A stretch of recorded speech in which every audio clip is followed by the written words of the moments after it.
Hi, I'm Renee Hiatt of American Quilter Society, and we are at AQS QuiltWeek Branson.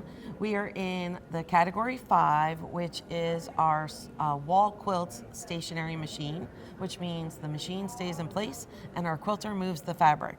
I have the pleasure of being with Sandra Cord, and we are in front of her quilt, Einstein Garden. So Sandra, tell me a little bit about this shape in this quilt. This quilt is made of Einstein Tiles, which are 13-sided pieces that all fit together, but they don't fit together in a regular pattern. They don't repeat like our regular hexagons and triangles do. This shape was discovered about 2 years ago by an amateur mathematician in England, because mathematicians had thought for the last couple hundred years that a shape like this should exist, but no one has ever found it. So since he found it, I was just so intrigued on, being into geometry and quilting, and like, how can I make these pieces put together, and what can I do with them? So, and the result is my Einstein Garden, Which I love. Now there were several different ways that you could have put this together because of how the shape works. Yes. So why did you choose this particular layout? Because well, it's really hard to kind of tame this and make it do what you want it to do. So I decided to go with a color wash. And of course I love floral, and I have a huge floral fabric collection. So so I used the florals and used different colors, and quilted it with different flower patterns for each color. I love it. And so that you took from a class with Beth Ann Nemish. Yes. And doing your quilting on a stationary machine. Yes.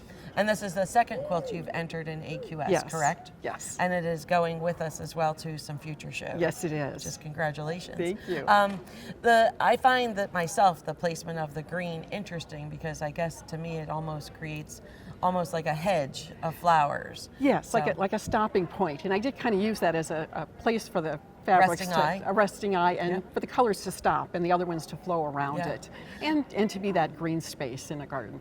So I know that I think Paper Pieces had a design sheet. Yes. But you kind of took it to your own, you made it your own as well. Yes, yeah, just kind of, just because it's just an outline, and you have to figure out what to do with it. So. Yeah, it's really interesting. And I love how the, so shirts flying off, and then down here in the lower corner we have like hats kind of falling off. So the shape, no matter how you twist and turn it, you can kind of see different things. And people refer to it either as the hat shape or the shirt shape, depending on your point of view.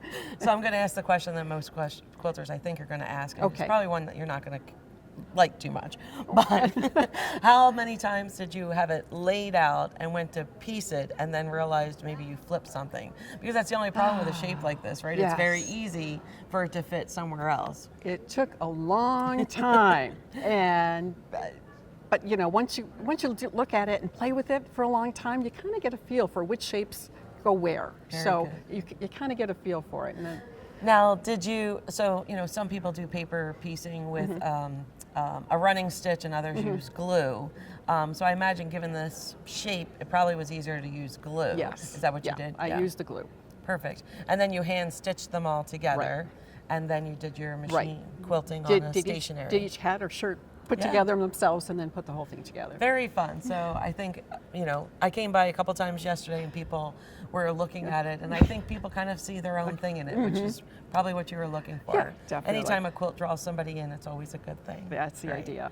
Well, we love having it here, and I look forward to seeing how it does at other shows. Great. So congratulations on being a semi-finalist. Thank you so much. You too can enter an American Quilter Society contest. We have our dates up on our website, and you can find all the rules to download. So check it out. The link's below, and we hope to see your quilt at one of our American Quilter Society Quilt Week shows in the future.